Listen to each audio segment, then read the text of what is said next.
Shraddha Padakamalam Shri Guru Vaishnavanscha Shri Rupam Sagrajatam Sagana Raghunathanvitam Tam Sajivam Sadvaitam Savadutam Harijana Sahitam Krishna Chaitanya Deva Shri Radha Krishna Pada Sagana Lalita Shri Vishakam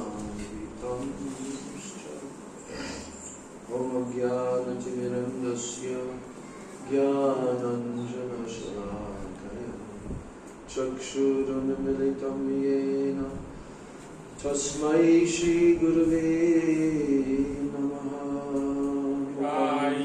Karoti Vachalam Pangam Langayate Girim Yat Kripa Tamam Shri Guru Dinataranam Vancha Kalpatarubhascha Kripa Sindhubhescha Patitanam Varanebhyo Vaishnavebhyo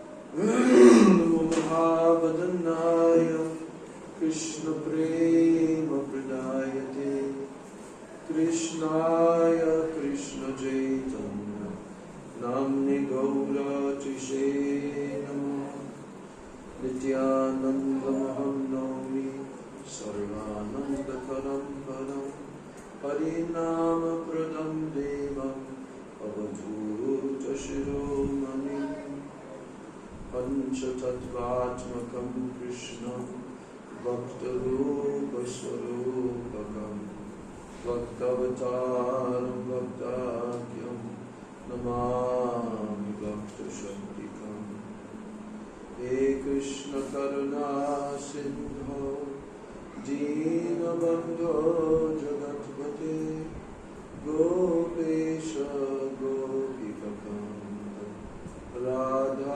Kanta Namostute Tapta Kanchana Gaurangi Radhe Vrindavaneshwari Vrishabhanu Sute Devi Pranamami Hari Priye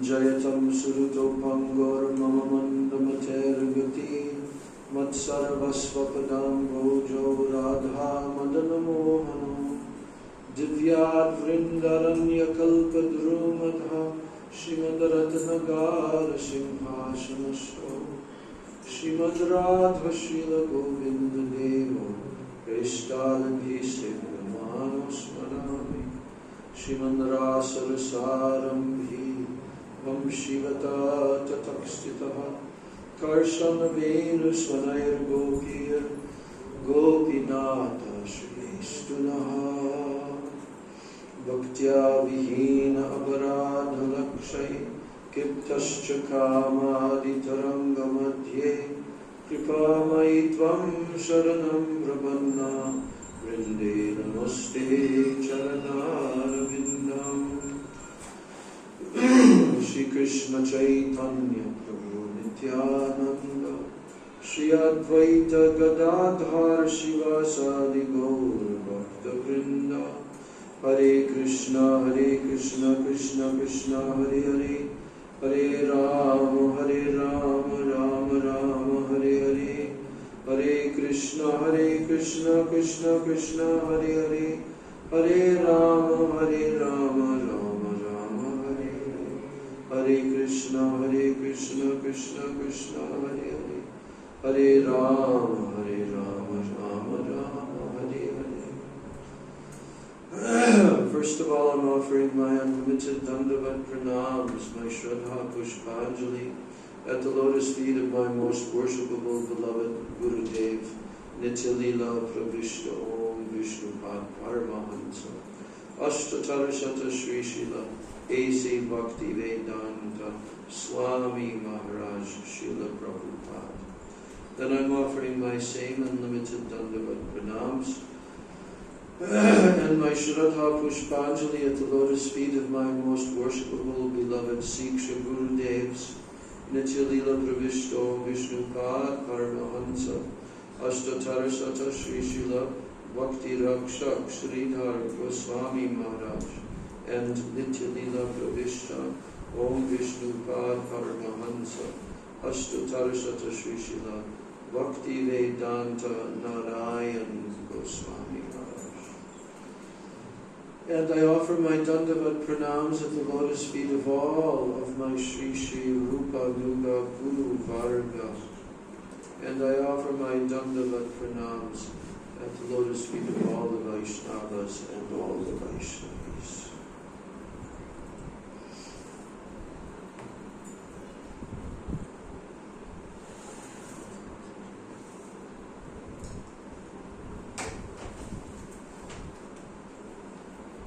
So, now we are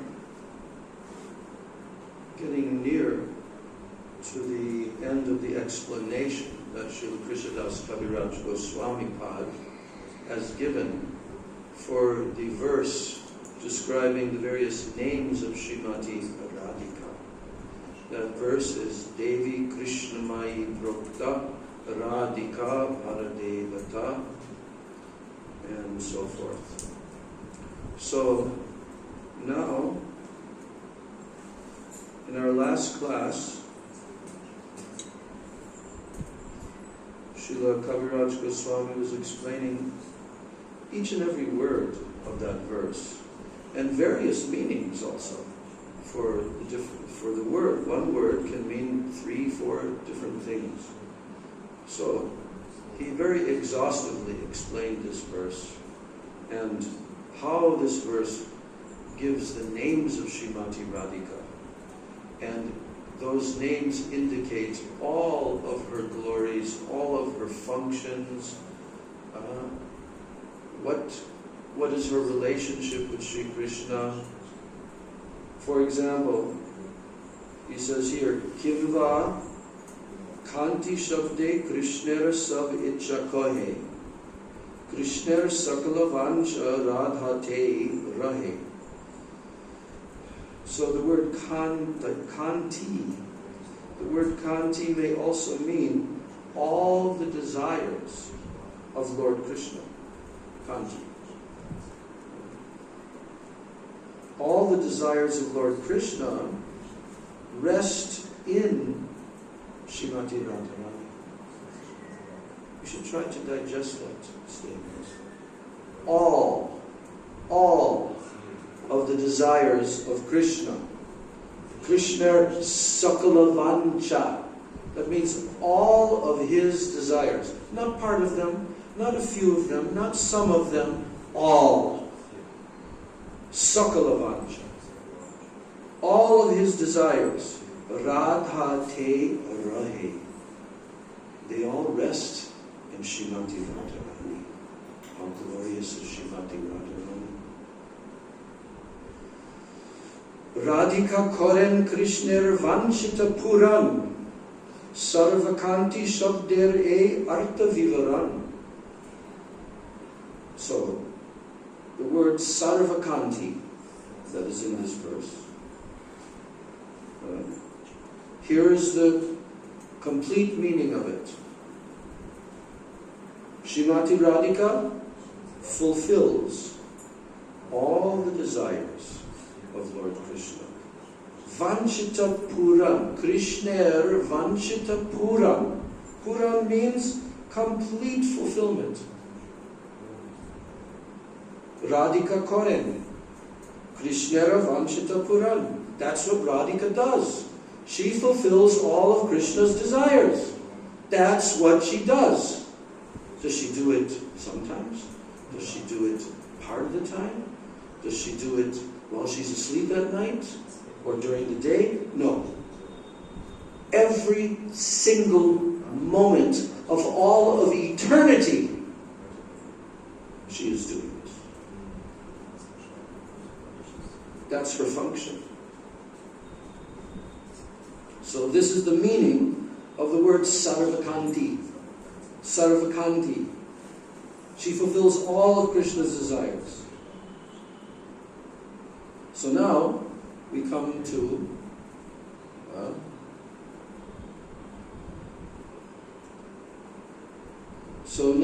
the word Mohini, because Mohini is at the end of this verse. Mohini. Jagat Mohana Krishna Tahara Mohini. Jagat Mohan Krishna means Krishna enchants the entire universe. Jagat Mohan.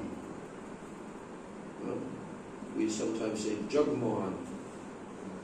But Jagat Mohan means that Krishna, he is Mohana.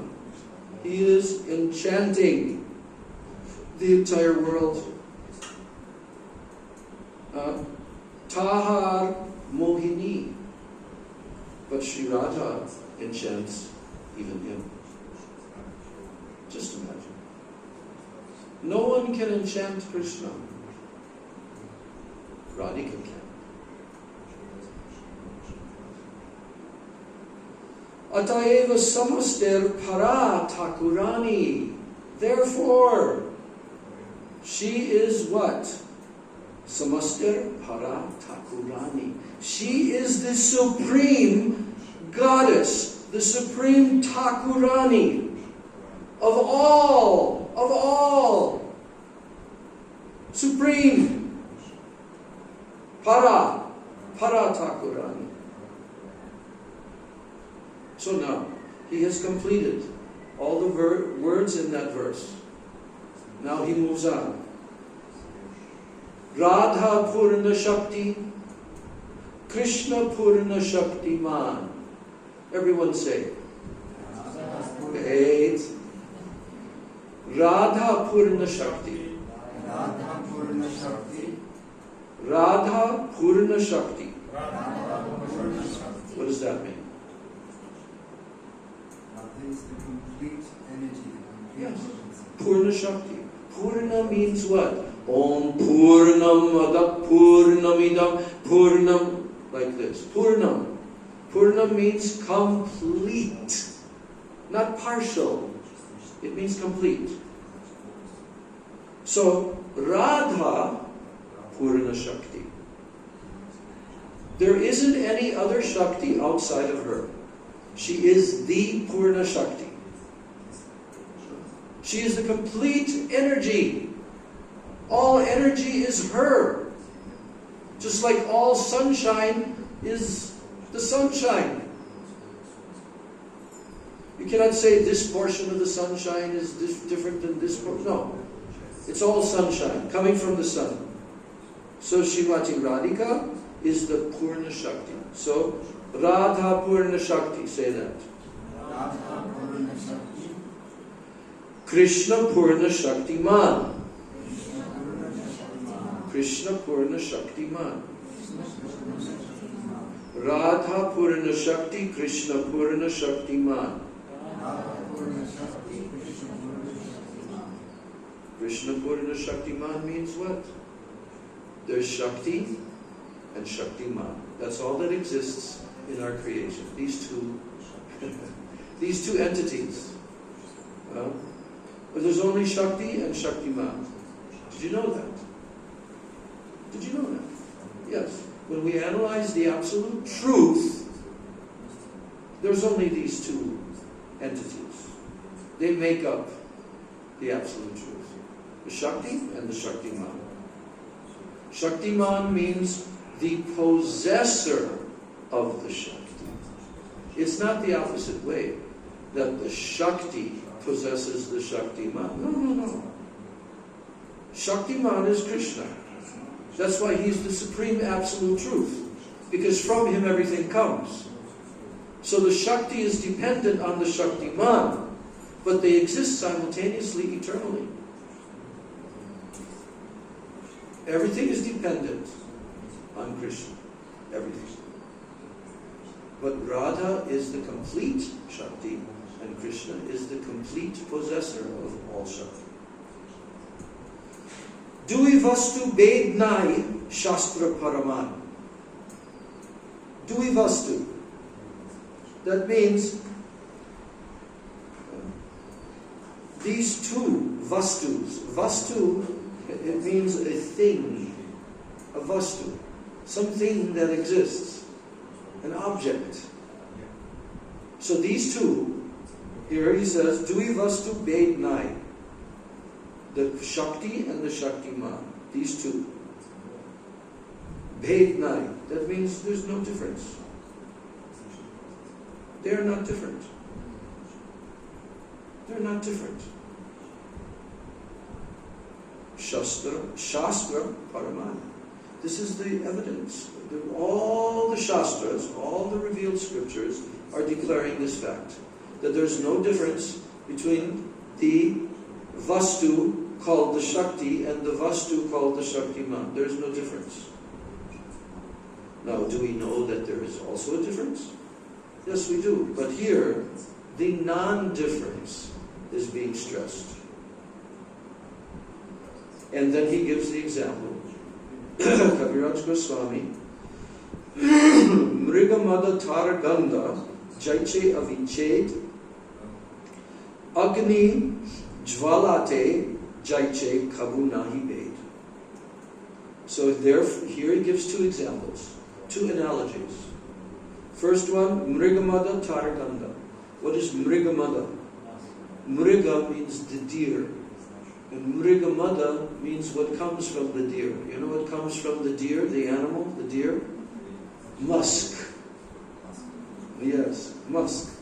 It's called Mrigamada because it actually comes from one of the glands of the deer and it's extremely aromatic. Yes. Nowadays people don't know that. But in the Vedas they know. So, here, the Gandha means the fragrance. The Gandha of Mrigamada, the Gandha of musk, is not different than the musk. You can't separate. Here it says, Jaiche Aviched. Aviched means they're inseparable. Can you say, I only want the fragrance. I don't want the Mrigamada. I only want the fragrance. Can you separate them? No. If you want Mrigamada, or if you want the fragrance, the Gandha, then you have to have both. You can't just have one. The next one is Agni, means fire. Jvalate. Jvalate means the heat from the fire. The temperature, the heat that comes from the fire. So here we have a big fire. And what comes from that fire? Heat. Can you separate fire and heat? No. No. You cannot have a fire jagya. You're doing swaha, swaha, and the fire is going higher and higher without the heat coming from it. No, I only want the fire, I don't want the heat. I'm not going to pay the priest if he makes a fire that has so much heat. I don't like that. I only want the pretty looking fire. No, that's ridiculous. Stupidity. So here he says, just as fire and its heat, they're also non-different. So these examples are being given so that we deeply, deeply contemplate the fact that in the absolute truth, there's two, and they're inseparable. What are they? Shakti and Shaktiman. Get that very deeply embedded within your intelligence, because this is the tattva. And unless you understand the tattva with your intelligence, there's no way that you can realize it. First it has to go into the intelligence. That's why Krishna gave us an intelligence. Okay? So that we can understand things. But through the understanding and the repeated hearing of it, and submitting to this truth, and doing bhakti, then it can become realized. It becomes realized. What is that called? Vigyan. Realized knowledge. Not just theoretical book knowledge. Realized knowledge. now he says, just as these two examples. So he says, Radha Krishna aiche sada eka I swarup. Radha Krishna aiche sada eka I swarup. Leela ras asvadite dhare dui rup. Now, Radha Krishna aiche sada eka I swarup. Eka I swarup means they're one swarup. Radha and Krishna are one swarup. Eka I swarup. But what about the fact that they have two different forms? Eka I swarup, but they have two different forms. Why? Lila ras asvadite. Dhare dui rup. Dui rup means two forms. Why have they taken two forms? To enjoy the mellows of pastimes. Lila. Lila rasa asvadite. Lila rasa asvadite means to taste. To enjoy, to taste the transcendental mellow of Lila ras. Lila ras. Pastimes. So they have two forms. So now, he refers to Sri Chaitanya Mahaprabhu. He's now completing, this is verse 99 and verse 100. He's now completing everything that's been presented up to this point about Radha and Krishna. This is all Radha Tattva and Krishna Tattva, everything that we've heard up to this point. So now he says, Prem Bhakti Shikaite Apane Avatare Radha Bhava Kanti Dui Angikara Kori Shri Krishna Chaitanya Rupe Koilo Avatar Eto Pancham Shloker Artha Parachar. Pancham Shloka means the fifth shloka. The fifth shloka is what he was explaining from the beginning of this chapter till this verse, 100th verse. Fifth shloka of Chaitanya Charita Adi Leela, in the first verses of Adi Leela. Fifth shloka. What is the fifth shloka? What is the fifth shloka? Radha Krishna Pranaya Vikritir Allah Dini Shakti Rasmat Ekatmanava Pibhuvi Puradeha Vedam Gutoto Chaitam Yakyam Prakatam Aduna Tadvayam Chaikyamatam Radha Bhava Dyuti Sukalitam Nomi Krishna Swarupam. Prem Bhakti Shikaite Apane Avatari. To promulgate. Promulgate is another word for propagate. Promulgate. To promulgate Prema Bhakti, to promulgate devotional service in love of the Godhead. Prema Bhakti, Krishna appeared as Sri Krishna Chaitanya. For that purpose. To promulgate Prema Bhakti. Radha Bhava Kanti Dui Angikara Kori. Sri Krishna Chaitanya, Krishna appeared as Sri Krishna Chaitanya. Krishna appeared as Sri Krishna Chaitanya with the mood and the complexion of Sri Radha. Mood and complexion. That means bhav and kandi. Luster, kandi. And Radha Bhav, the mood of Srimati Radha. So Krishna appeared as Sri Krishna Chaitanya with the mood and the complexion of Sri Radha. So thus I have explained the meaning of the fifth verse.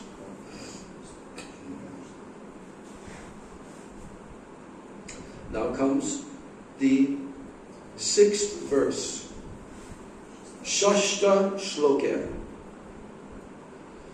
Shashta Shloker Artha Korite Prakash Pratame Kohiye Se Shloker Abhas.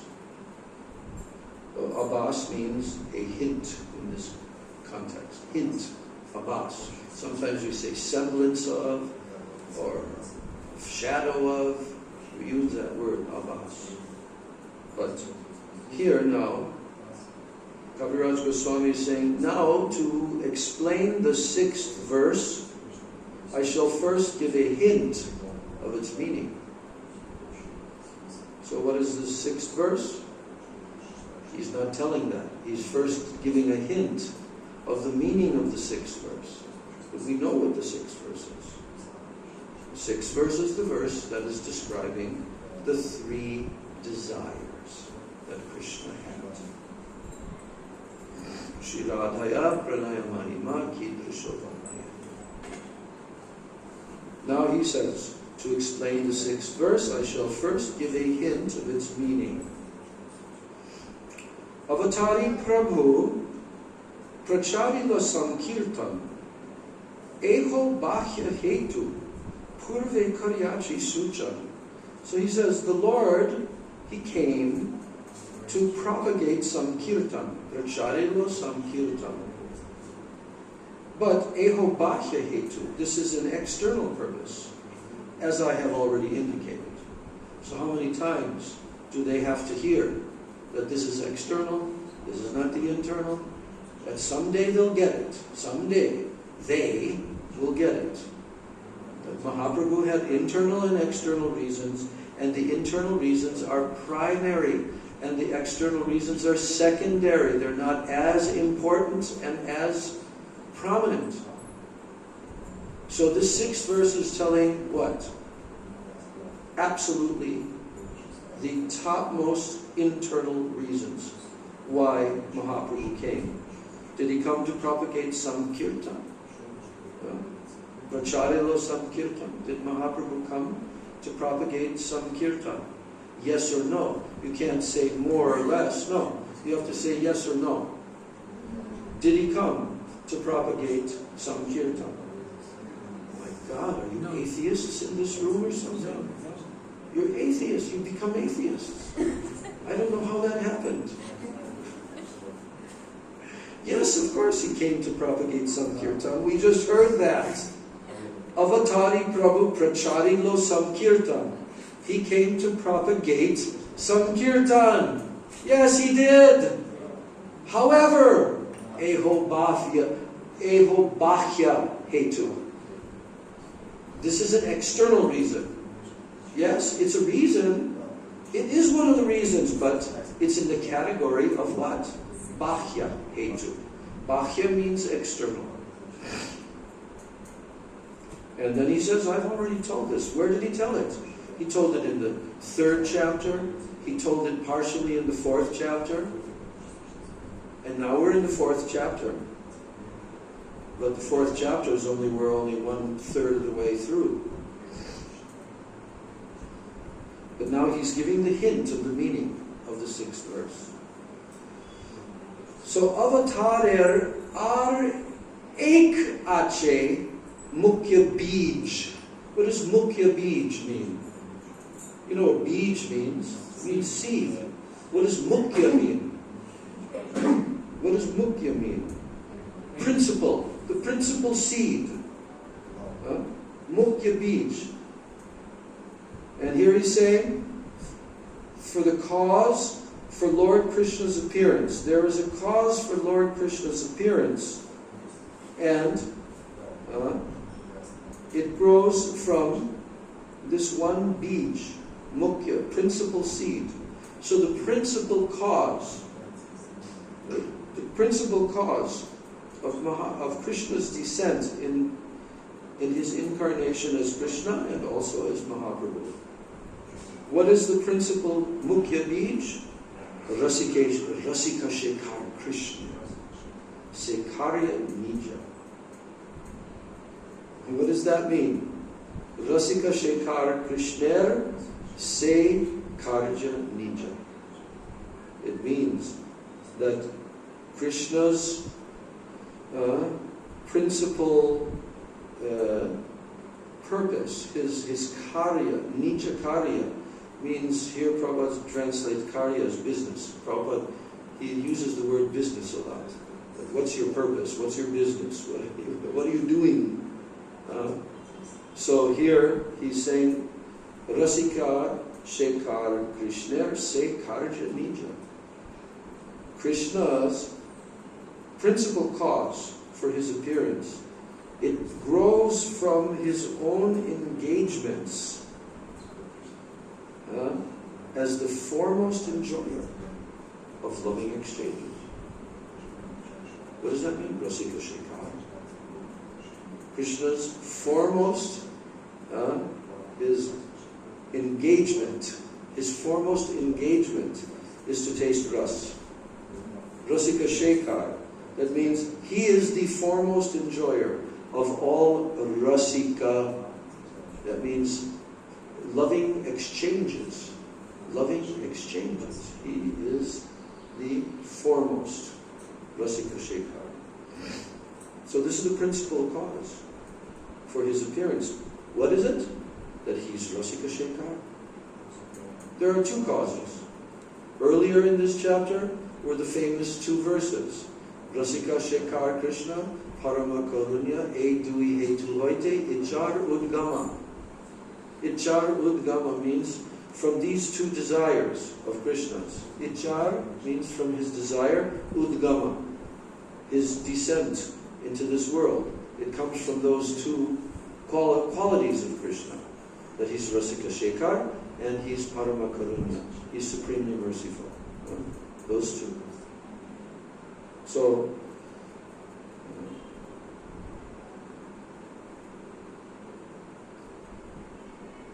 So now, that most confidential cause, because that's what he's talking about here, Ati Gudha Hetu. Gudha means very esoteric, very hidden. Gudha. So, Ati Gudha Hetu, the very extremely confidential cause, say Trividha Prakar.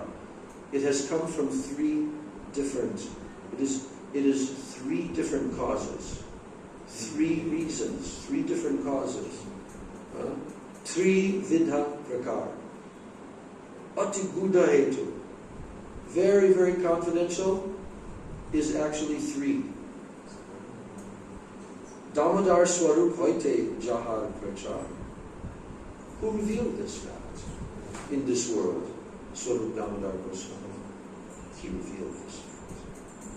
He revealed it because the verse was written by him. What is that verse? It's coming up. Shri Radhaya Pranaya Mahima. Now, he talks about the glories of Swarup Damodar Goswami. And he says, Swarup Gosai, Prabhur Ati Antaranga. Prabhur Ati Antaranga. What does that mean? Swarup Gosai, Swarup Damodar Goswami, he is Ati Antaranga. The extremely Antaranga, confidential associate of Mahaprabhu. Extreme. Most. Tahahe Janen Prabhur, Esad Prasanga. Because of this, therefore, he knows all these topics. Very well, he knows all these topics. Why? Because he's Antaranga. He knows everything about Mahaprabhu. So now, Prabhupada is explaining about Swarup Damodar Goswami. It's very interesting. It's a little summary of his life. So prior to the Lord's acceptance of the renounced order, before Mahaprabhu took sannyas, how old was Mahaprabhu when he took sannyas? 24. So prior to his acceptance of the renounced order, Purushottam Bhattacharya, a resident of Navadvip, desired to enter the renounced order of life before Mahaprabhu took sannyas. Who is Purushottam Bhattacharya? This is Swarup Damodar Goswami. He was a childhood friend of Mahaprabhu's in Navadvip. But before Mahaprabhu took sannyas, he himself desired to enter the renounced order of life. So what did he do? Therefore he left home in Navadvip and he went to Benares, Varanasi. where he accepted the position of brahmacharya from a Mayavadi sannyasi. Why from a Mayavadi sannyasi? Why didn't he accept the position of brahmacharya from a Vaishnava sannyasi? Come on, answer that question. Why from a Mayavadi sannyasi? Did Mahaprabhu accept sannyas from a Mayavadi sannyasi?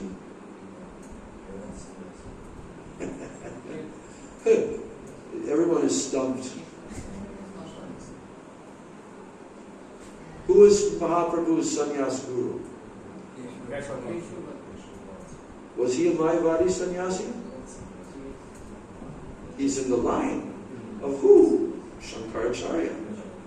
All the main sannyas lines at the time that Mahaprabhu was on the planet, they were all coming from the Shankaracharya Sampradaya. Did it mean that all the personalities in that Sampradaya who accepted sannyas, did it mean that they're all Mayavadis? No. Some were Mayavadis, some were not Mayavadis. But they're taking sannyas in that line because that is the line that was recognized as the authorized line for this ashram in India. For the sannyas ashram you took in the Shankaracharya Sampradaya.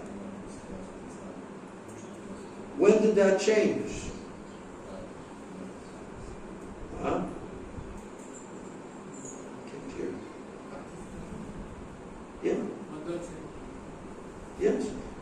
There were other sannyas in other sampradayas, but they had become very faded.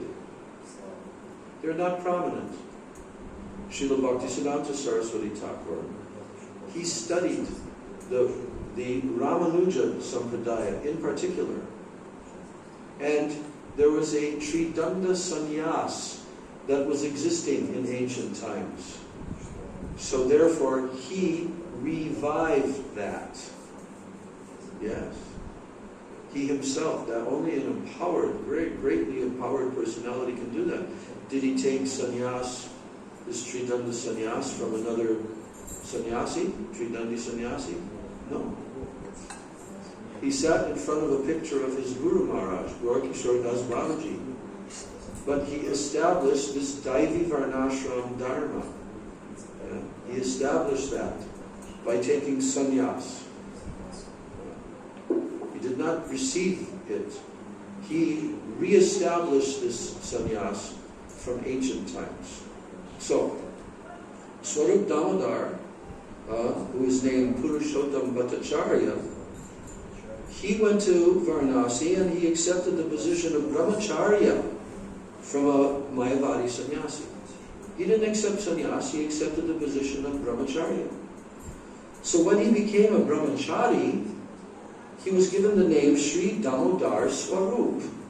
Because in the sannyas sampradayas, they have mainly 10 different names of the sannyasis, and then they have 10 different names of the brahmacharis for each one of these different sannyasis. We also accepted those 10 names of sannyasis in the list of 108 names, which Bhaktisiddhanta Saraswati established. So, then, after receiving this name, Sri Damodar Swarup, as a brahmachari name, he left Varanasi shortly thereafter without taking sannyas. And he came to where? Nilachala Jagannath Puri, where Lord Chaitanya was staying. He met Chaitanya Mahaprabhu there, and he dedicated his life for the service of the Lord. He became Lord Chaitanya's secretary and constant companion. He used to enhance the pleasure potency of the Lord by singing appropriate songs, which were very much appreciated. Swarup Damodar could understand the secret mission of Lord Chaitanya. And it was by his grace only, it was by his grace, Swarup Damodar's grace only, that all the devotees of Lord Chaitanya could know the real purpose of the Lord. It's through Swarup Damodar. So Swarup Damodar has been identified as Lalita Devi, the second expansion of Radharani. Yes. However, in text 160 of Kavi Karnapur's authoritative Gaur Ganodesh Deepika, it describes Swarup Damodar as the same Vishaka Devi, who serves the Lord in Goloka Vrindavan. Therefore, it is to be understood that Sri Swarup Damodar is a direct expansion of Radharani, who helps the Lord experience the attitude of Radharani. Okay? So it's important for us to understand Swarup Damodar Goswami at this point in the discussion. Therefore, Krishnadas Kaviraj Goswami mentions this. Now, Mahaprabhu, the heart of Lord Chaitanya. We're now going to hear about the heart of Lord Chaitanya. Radhikar Bhav Murti Prabhur Antara. Se Bhave Sukha Dukkha Utte Nirantara. Radhikara Bhav Murti. Bhav Murti means the very form, Murti, of the emotions of Radharani. Radhikar Bhav Murti. Prabhur Antara. Prabhur Antara means the heart of Mahaprabhu. His heart is what? Radhikar Bhav Murti. The very form of the emotions of Srimati Radhika. All of her bhavs. And because of this, say bhave sukha dukkha utti nirantara.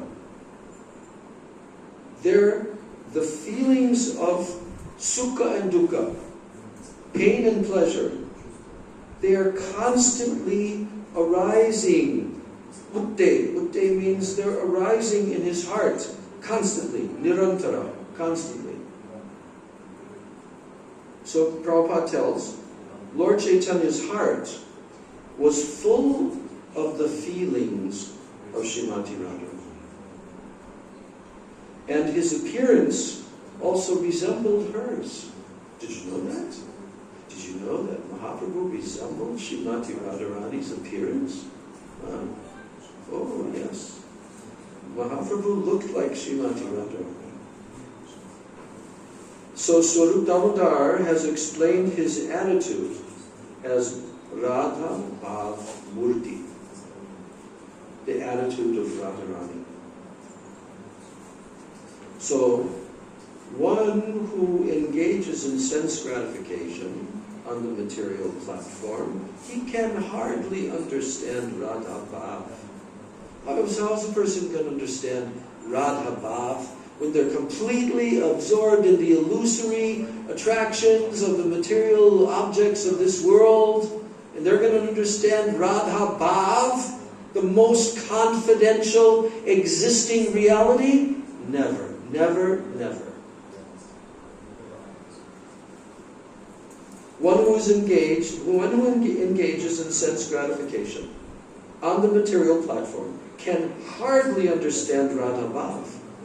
But one who is freed from the demands of sense gratification, yes, one who is freed from the demands of sense gratification, he can understand it. Not otherwise. What is the meaning of the Prakrita Sahajiyas?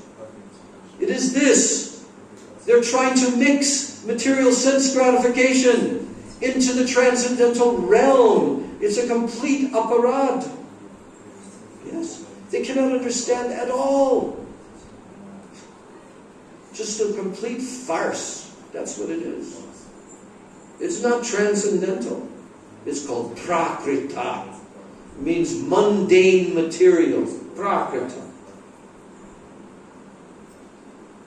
So, Radha Bhav must be understood from who? Who? From who are we going to understand Radha Bhav? Radha Bhav must be understood from the Goswamis, those who are actually controllers of the senses. They're called Goswami. Radha Bhav can only be understood. It must be understood from Goswamis. And from such authorized sources, it is to be known that the attitude of Srimati Radharani is the highest perfection of conjugal love, which is the highest of the 5 transcendental mellows. And it is the complete perfection of love of Krishna. That's what you'll understand.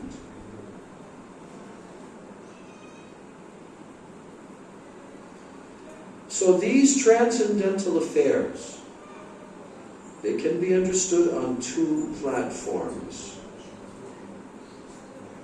One is called elevated, and the other is called super elevated.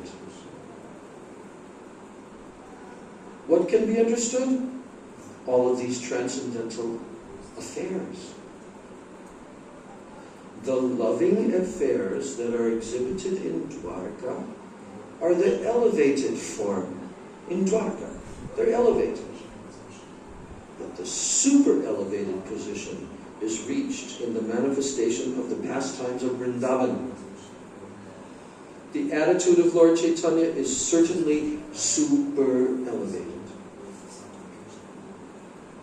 So from the life of Sri Chaitanya Mahaprabhu, an intelligent person engaged in pure devotional service can understand that he, Mahaprabhu, he always felt separation from Krishna within himself. You have to be an intelligent person to understand that. You can't be a fool and an idiot. You have to be an intelligent person to understand Mahaprabhu's life and his teachings. And if you understand properly, you'll understand that Mahaprabhu in his heart, he always felt separation from Krishna within himself. This is his continual mood, day and night, night and day. Now, in that separation, he sometimes felt that he had found Krishna, and he was enjoying the meeting with Krishna. So the significance of this separation and this meeting is very, very specific. If someone tries to understand the exalted position of Lord Chaitanya without knowing this, then he is sure to misunderstand it. Yes. Without knowing this. Without knowing what? That Mahaprabhu is always feeling internally separation from Krishna. So one must first become fully self-realized. Yeah, that's the first step. First step. Become fully self-realized. Otherwise, one may misidentify the Lord as Nagara, or the enjoyer of the damsels of Braja, like Krishna, Yasomati Nandana Brajavara Nagara. No. If you're not self-realized, then you may misidentify the Lord as Nagara, like so many Prakrita Sahajiyas have done, that he is the enjoyer of the damsels of Braja, and thus committing the mistake of Ras Abhas, overlapping the understanding. So this is the purport Prabhupada is giving about the heart of Lord Chaitanya is the image of Sri Radhika's emotions, and thus feelings of pleasure and pain arise constantly therein within his heart.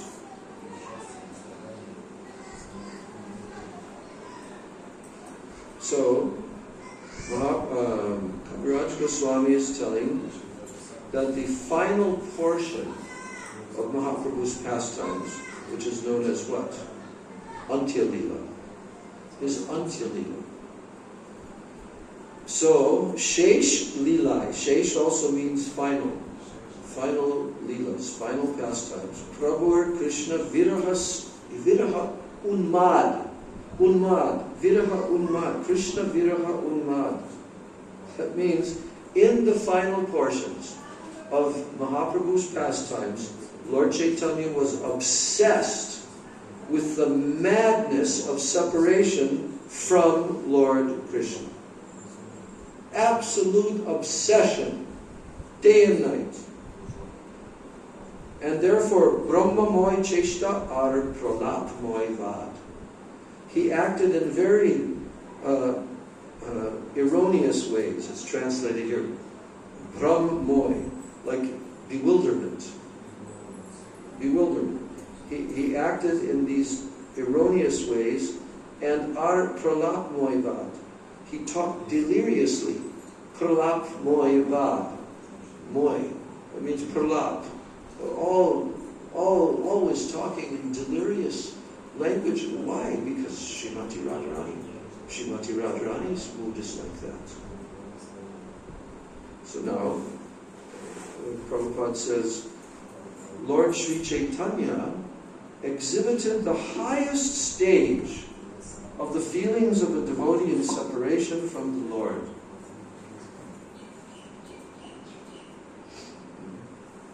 So this exhibition by Mahaprabhu, it was sublime, because he was completely perfect in the feelings of separation. But materialists, however, they cannot understand this.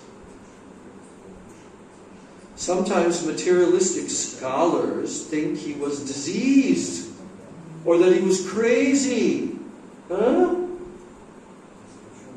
Their problem, these materialistic scholars, they have a big problem. You know what their problem is?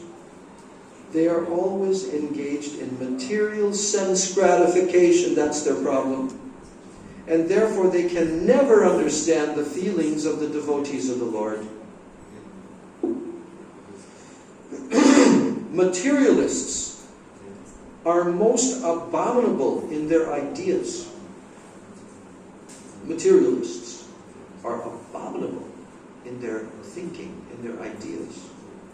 They think that they can enjoy directly perceivable gross objects by their senses, and that they can similarly deal with the transcendental features of Lord Chaitanya.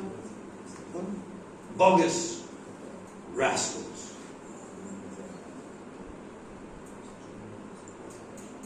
They're trying to directly enjoy these gross objects that they're directly perceiving by their senses, and then they think that in exactly the same way they can understand the transcendental features of Lord Chaitanya. Never. But the Lord is understood only in pursuance of the principles laid down by the Goswamis, headed by Swarup Damodar. Doctrines like those of the Nadiyanagaris, a class of so-called devotees, are never presented by authorized persons like Swarup Damodar or the six Goswamis. The ideas of the Gauranga Nagaris are simply a mental concoction, and they are completely on the mental platform. Nothing spiritual at all.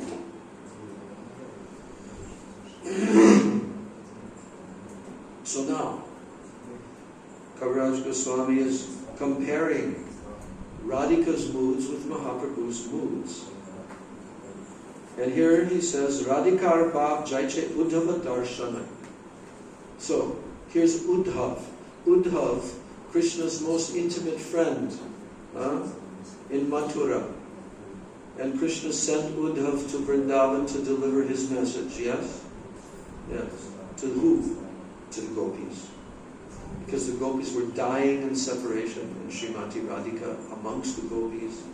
Specifically, Krishna wanted Uddhava to deliver his message to the gopis. And when Srimati Radhika saw Uddhav, because Uddhav looks like Krishna, actually, very similar. And when she saw Uddhav, she went mad at the sight of Uddhav. So in the same way that Radhika went mad when she had Uddhav Darshane, similarly Lord Chaitanya was obsessed day and night with the madness of separation.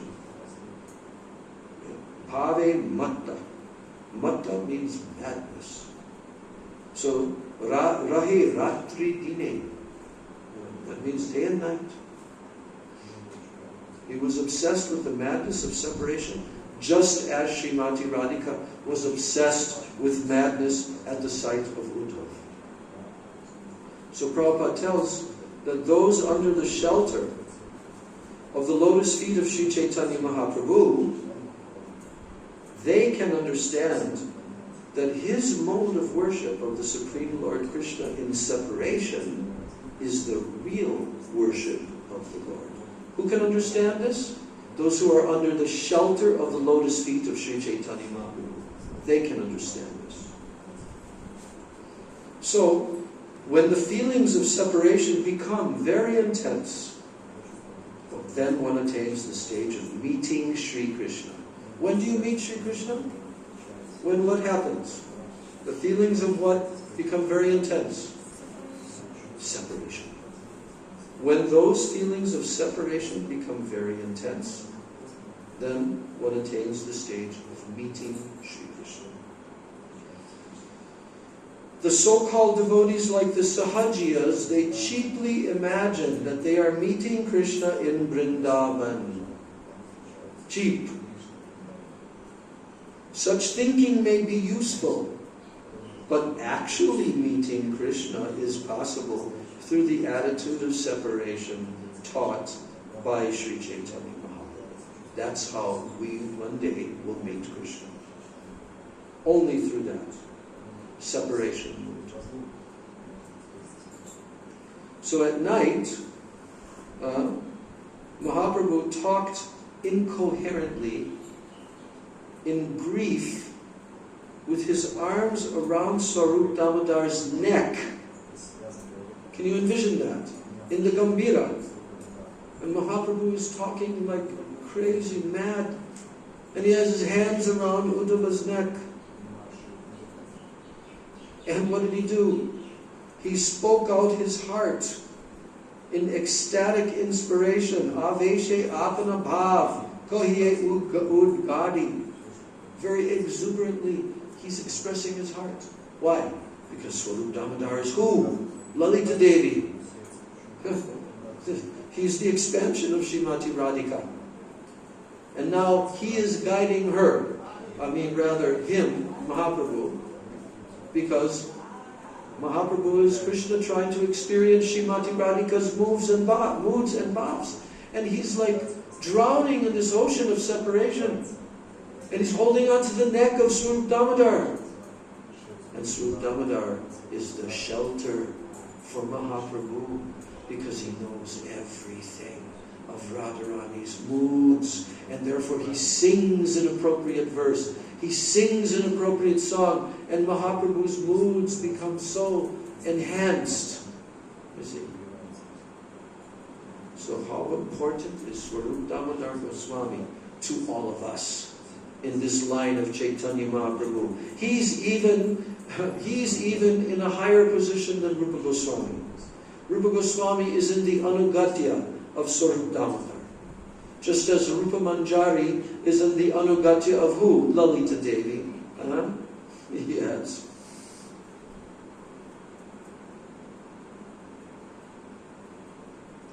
So, whenever a particular sentiment arose in Mahaprabhu's heart, Swarup Damodar satisfied him by singing songs or reciting verses of the same nature. So now, Kaviraj Goswami completes this little presentation, and he says, Ebe karya nahi kichu e sab vichari. He said, to analyze these past times is not necessary now. He says, Age iho vivariba korya vistari. I shall describe them later in detail. Because this is the very beginning of the Chaitanya Charitamrita. This is the 4th chapter of Adi Leela. Okay? But he's giving us some hints of all of this in the very beginning. And then he says, we will not go too far in our analysis right now, but I've given some hints. And later on I shall describe in detail. So, Purve Vraje Krishner Triveda Vayo Dharma. You know what Vayo Dharma means? It means the characteristics of his Vaya. Vaya means his age. Like he's in childhood, then he's in youth, then he's like this, boyhood. So Krishna has 3 different ages. So here he's saying, Komara Pauganda Ar Kaishara Ati Marma. So, formerly in Braja, Lord Krishna displayed 3 ages, namely childhood, boyhood, and adolescence. But his adolescence is especially significant. What does adolescence mean? It means youth, young teenage. So these are sometimes divided into 5 years, 5 years, and 5 years, like that. But amongst these are Kaishor Atimarma. Atimarma means the very, very essence, the core. This is the most significant of Krishna's 3 ages. So now, when Krishna was exhibiting these 3 different ages in Vrindavan, then each one of those sections, his childhood, then his boyhood, and then his youth, each of them were made successful. He achieved success. How did he achieve success in his childhood? Parental affection. Vatsalya aveshe.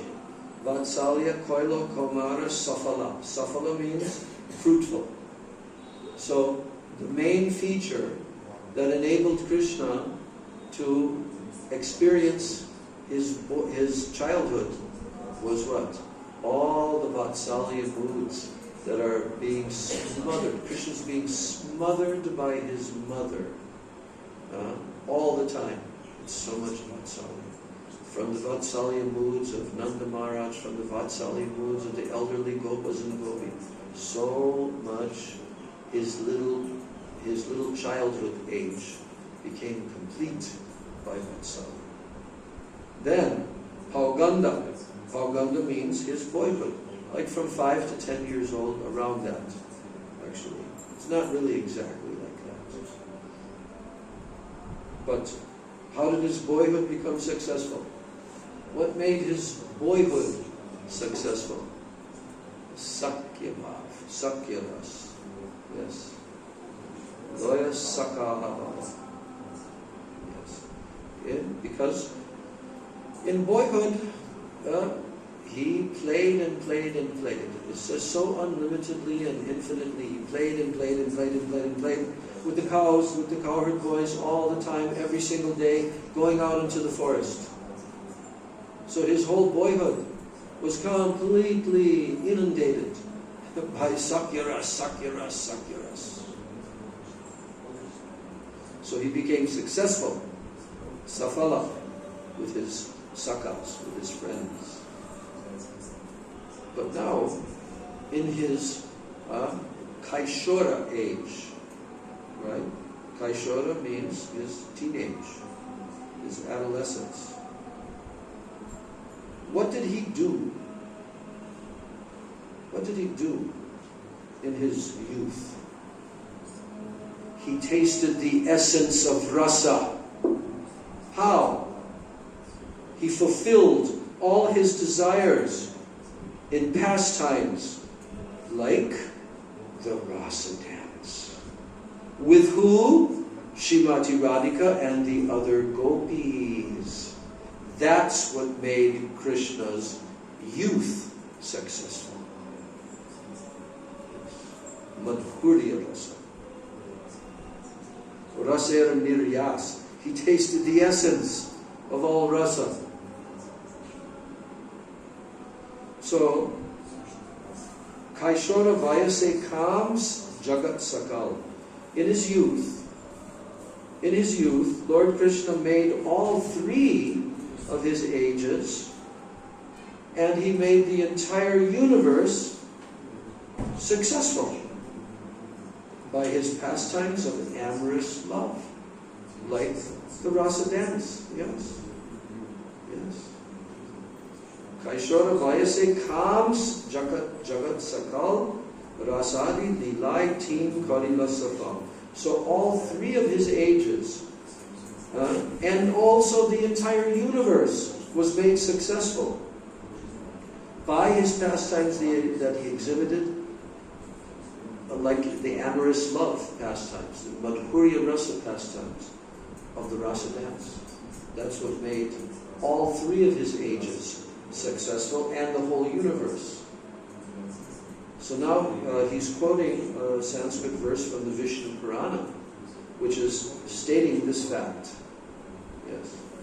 Sopi Kaishoraka Vayo Manayan Madhusudana Reme Stri Ratnakutasta Kshapasu Kshapita Hita. Kshapasu Kshapita Hita. Yes. Kaishoraka Vaya, the age of Kaishora. So, Lord Madhusudan, Manayan Madhusudana, Lord Madhusudan enjoyed his youth. How did he enjoy his youth? With pastimes on autumn nights, in the midst of the jewel-like milkmaids, gopis. Thus, he dispelled all the misfortunes of the world by these pastimes. Then he quotes one more verse. We've heard this verse many times, actually. But this is a verse that is written by Rupa Goswami, and it's included in his book Bhakti Rasamrita Sindhu. And what is this verse describing? It's describing a very playful, mischievous attitude that Krishna exhibited with Srimati Radharani and the gopis. What was that? Vacha sujita sarvari ratikala pragalbhaya radikam vrida kunchita lochanam virachayam agre sakinam asau tadvaksho ruhachitrake limakari panditya param gata kaishoram safali karoti kalayan kunje viharam hari. So this is the pastime that is being described by Rupa Goswami, that Lord Krishna, he made Srimati Radharani close her eyes. How did he make her close her eyes? Because she became ashamed in front of her friends. Why? Because Krishna started to narrate in front of her friends he began to speak all these words that related to their amorous activities on the previous night. So he's speaking this in front of Srimati Radhika, in front of the Sakhis. And now Radhika closed her eyes. Then what did he do? Then what did Krishna do? And he showed the highest limit of cleverness in drawing pictures of dolphins and various playful sports. Where? On her breasts.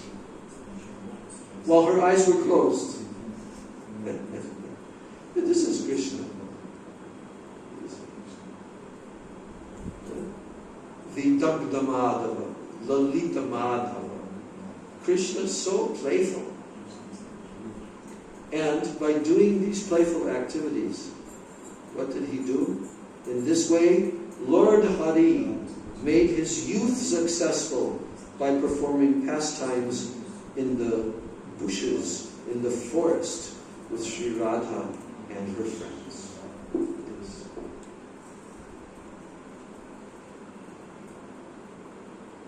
Then he quotes one more verse from the Vidagdha Madhava, which is actually spoken by Srimati Vrindadevi, because the Vidagdha Madhava is a drama written by Rupa Goswami.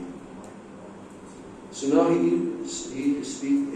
quotes this verse and he says, Harir Esha Nached Avatarishyam Mathurayam Madhurakshi Radhika Cha Abhavishyadiyam Vrita Vishrishtir Makarankas tu Visheshatas Tadatra. So here, who's speaking this verse? Vrindadevi. Who is Vrindadevi speaking to? She's speaking to Purnamasi Devi. Who is Purnamasi Devi? She's Yogamaya, personified. Purnamasi. She's a Mahayogini in Braj. She's also the mother of who? Yes, Madhubhuka. So, Vrindadevi said to Purnamasi, "Oh Purnamasi, if Lord Hari had not descended in Mathura with Srimati Radharani, this entire creation, and especially Cupid, the demigod of love, would have been useless. If Krishna had not descended in Mathura with Srimati Radharani." Yes. So, like this, E mata purve Krishna rasera sadan, yadyapi korilo rasa niryas charvan. So even though Lord Krishna, who is the abode of all rasa, of all mellows, Krishna raser sadan. Sadan means he's the very reservoir of all rasa. So, even though Lord Krishna, the abode of all mellows, of all rasas, had previously in this way chewed the essence of the mellows of love, still he was unable to fulfill 3 desires. Although he made efforts to taste them, now we come to the topic. So you understand what he's telling here? He's saying that even though Krishna, who is the abode of all rasa, previously, that means in his manifestation as Sri Krishna, when he came to this earthly plane, and he exhibited all these pastimes, it says here that he rasa niryas charvan. Charvan means to chew.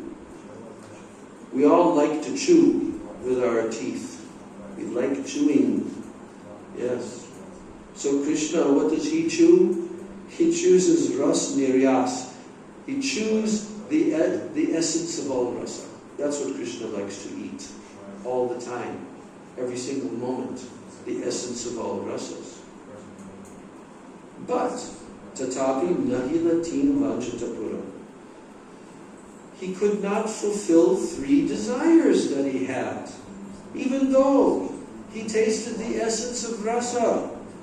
But he couldn't fulfill 3 desires, although he made efforts to taste them, but he couldn't. He couldn't. That's a very strange statement. That there's something Krishna can't do. That there's something Krishna cannot achieve. What? What is that? Tahara pratama vancha koriye vyakyan Krishna kohe ami khai rasera nidam. Now here's where, in this chapter, we're now up to text 121, moving along like a clip. moving along. So Kaviraj Goswami is telling, I shall explain his first desire. Because how many desires does Krishna have? How many? Huh? 3. Not 2? 3. Yeah. So now, he's going to individually explain each one of these desires. And this explanation is like so paramount in the Chaitanya Charitamrita. How he's explaining each one of Krishna's desires. You cannot understand this at all unless you hear from Kaviraj Goswami in this chapter. You cannot understand at all what are Krishna's 3 desires. Oh yes, you can repeat the verse. Sriradaya Pranaya Mahima Kidruso. Yeah, you can repeat the verse, but you cannot understand at all what are Krishna's 3 desires unless you hear from Kaviraj Goswami right here in this chapter. But if you hear very nicely, as we're explaining, as we're reading this in our class, then something will sink in. Where will it sink in? Only in your brain? Only in your external gray matter up here? No. It'll sink in into your heart. It will go deep into your chaita, into your heart. And then you'll never ever forget that Krishna had 3 desires that he could not fulfill. But he tried. So listen carefully. I shall explain his first desire. Krishna says, Krishna kahe, Ami hai raser nidan.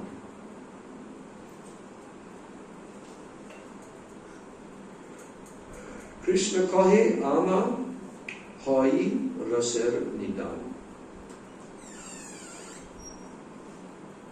So now he's telling, here's Krishna's first desire. Krishna says, I am the primary cause of all rasas. Yeah. Krishna is telling, I am the primary cause of all rasas. He's thinking about this fact, that he is the very rasa nidan, that means the primary cause of all rasa. Then he says, Purna Anandamoy Ami Chinmoy Purna Tattva. Well, I am also Purna Anandamoy. I am full of all joy. And Chinmoy Purna Tattva. I'm the full spiritual truth. Purna Tattva. That's me. Me, Krishna. I'm Purna Tattva. I'm Purna Anandamoy. I'm full of all joy. But guess what?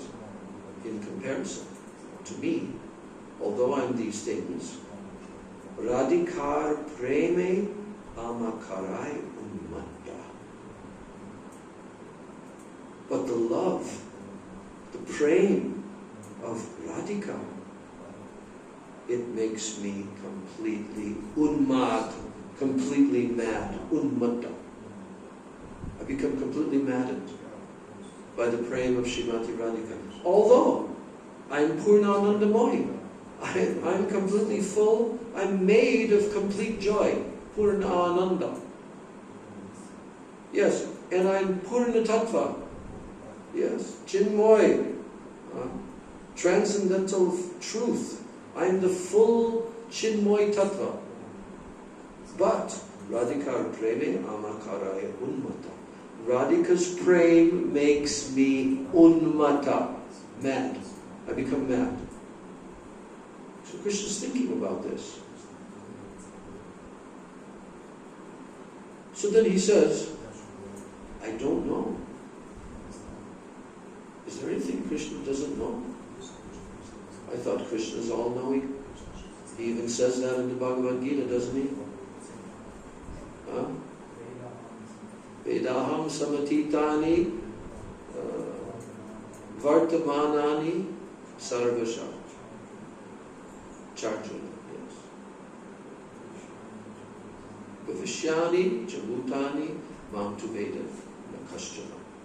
So I know everything, past, present, and future, but no one can understand me. But now Krishna is admitting something right here. Right here. Verse 123. Najani Radhar Prema Ache Kotabal. I do not know how bala, how strong spiritual strength is Radhika's prema. I don't know. How can that be possible? That Krishna doesn't know this. Yes, it's possible. Jai bale amare kore sarvada vivala. Sarvada vivala means I'm always overwhelmed. She always overwhelms me with her prema. And I don't know this like unlimited strength, this bala of her prema. I can't comprehend it. And he admits, Radhikara, Prem, Guru. Radhikar's Prem is actually my Guru, my teacher. The love of Radhika.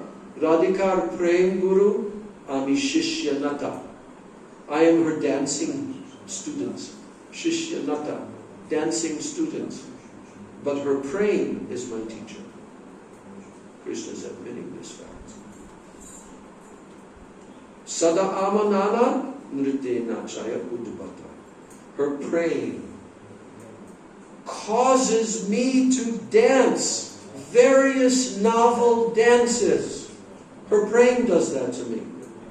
So now, here comes another very well-known famous verse, written by Krishnadas Kaviraj Goswami in his Govinda Lilamrita. In his Govinda Lilamrita, Kaviraj Goswami is writing this verse. I'm reading the English first. Kasmad Vrinde, this verse. So this is part of a dialogue. This verse is a dialogue, a conversation. So, oh my Priyasaki, my beloved friend Vrinda. Who's Vrinda? Vrinda is Vrinda Devi. Yeah. So, oh my beloved friend Vrinda, where are you coming from? So who's asking that question? Who's asking Vrinda? Vrinda, where are you coming from? Radhika is asking Vrinda. Radhika is asking Vrinda, where are you coming from? Vrinda. And she says, I'm coming from the feet of Sri Hari. I'm coming directly from his personal presence, from his lotus feet. I'm coming from there. And then she asks, where is he? Where is he? You're coming from where his feet are. Where is he? Oh, he's in the forest. He's in the forest on the bank of Radhakunda. Yes. He's on the bank of Radhakunda, in the forest there. Radhika asks, and what is he doing there? In the forest, on the bank of Radhakunda. What is he doing there? And then Vrinda answers, he is learning dancing. He's learning dancing. He's taking dancing classes. He's learning how to dance. Radhika says, well, who is his dancing teacher? Who is his master? And then Vrinda says, your image, Radha. Your very image, O Radha. Revealing itself in every tree and creeper in every direction, is roaming like a skillful dancer, making him dance behind. How beautiful. Your image, Radha, which is manifesting, revealing itself in every single tree, in every single creeper. Krishna is seeing you here, there, everywhere. And your image is roaming like a skillful dancer, and it is making him dance behind you. That's the verse. Kasmad vrinde priyasaki hare pada mulat kuto so kunda ramye kimiha kurute nritya siksham guru ka tam tvan murti pratitarulatam digvidikshu spuranti shailu shiva brahmati parito nartayanti swapaschat. So that verse is from Govinda Lilamrita, written by Kaviraj Goswami. So now Kaviraj Goswami continues. He says, Krishna is contemplating. This is still Krishna. He's describing how Krishna is contemplating. What is he contemplating? What is he deeply thinking about? The praying of Srimati Radhika. The strength of her praying. He can't comprehend it. So now he contemplates. Nija prema svade mor hoy je hala alad. So, Krishna is saying, whatever pleasure that I get, whatever pleasure that I get from tasting my love for Srimati Radhika, what does she taste? Oh yes, I certainly get so much pleasure from tasting my love for Srimati Radhika. So Krishna is experiencing Srimati Radhika through his love. And he's experiencing so much happiness, so much pleasure. But he says, she, on the other hand, I'm getting so much pleasure, but she gets 10 million times more than me by her love. By my love, I get so much pleasure. She gets 10 million times more pleasure. Yes. Koti guna. Koti guna means 10 million. How can that be? How can that be? How can that be? That she gets 10 million times more pleasure than Krishna gets from his love for her. So then he says, Ami jaiche paraspara viruddha dharma shrai radha prem taiche sada viruddha dharma moy. He says, just as I am the abode of all mutually contradictory characteristics, so Radha's love is always full of similar contradictions. Yes? This is a contradiction. But that's my nature. I am the abode of all mutually contradictory characteristics. And Radha's love is always full of similar contradictions. Radha prema vibhu jar barite nahi thai tatapi se kshane kshane baraye sadai. Radha's love, her love, is all pervading. Yeah, did you know that? Srimati Radhika's love is all pervading. There is no room anywhere in the whole creation for her love to expand more. Why? Because it's already expanded. It's already all pervading everywhere. There's no room. Her love leaves no room for expansion. But guess what? It is expanding constantly. That means contradictory. Understand?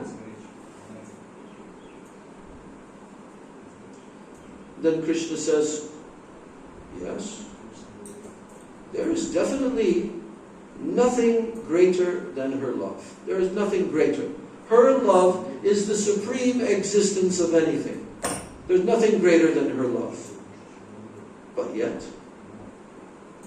Her love is devoid of pride. Usually when someone is the greatest of the great, they like to announce it everywhere. I am the greatest. Right? Usually. But no, her love has not even one speck of pride in her love. Deep humility. And that very fact is the sign of her, the greatness of her love. That her love is greater than anything, but yet she is devoid of pride. Her love is devoid of pride. And that is the sign of its greatness. Then Krishna contemplates, and also, there is nothing purer than her love. Nothing. Nothing is as pure as her love. Nothing. But, what is the nature of her love? Tatapi sarvada vamya vakra vyavahara. That means it is always very perverse and crooked in the behavior of her love. It's the purest, but yet it is crooked. Yes. So, yes, now we're going to bring this to a close now for today. We're up to text 130. We're flipping along. We're almost to the halfway point of this chapter now. Yes.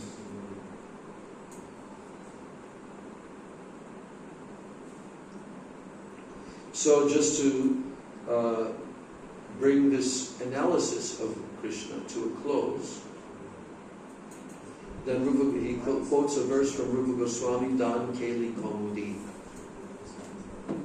He says, Vibharapi kalayan sada vridhim gurur api gaurava charyaya vihina muhur upachita vikrima vishuddho jayati muradvishi radhikanuragaha.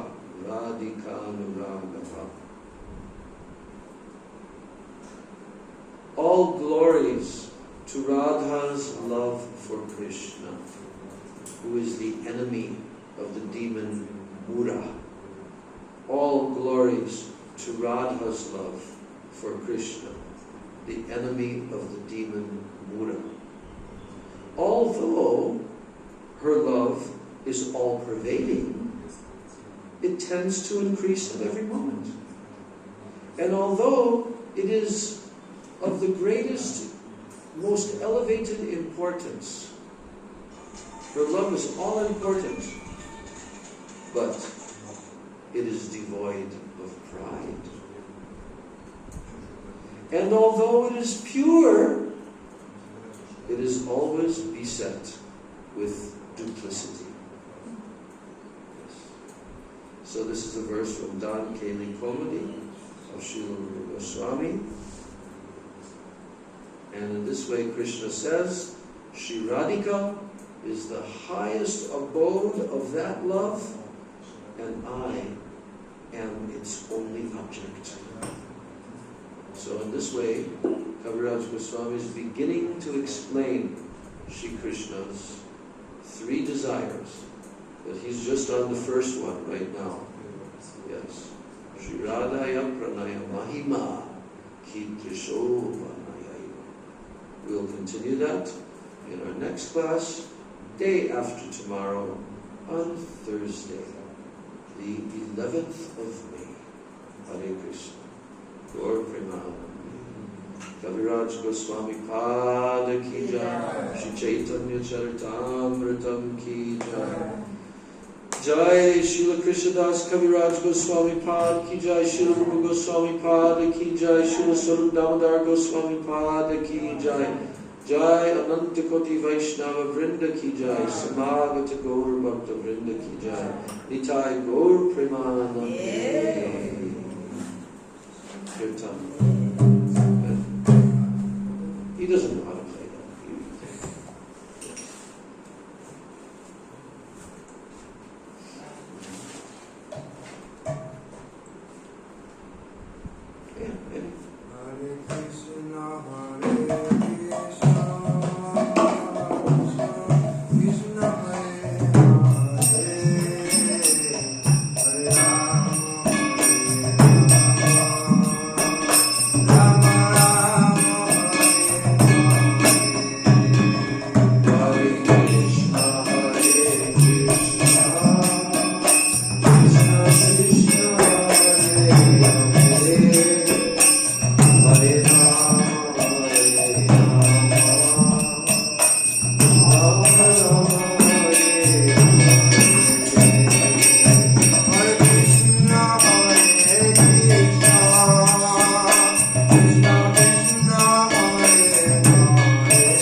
Jai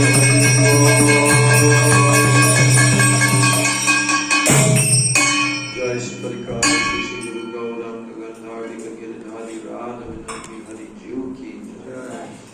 Jai Shri Chaitanya Charitamrita Ki Jai.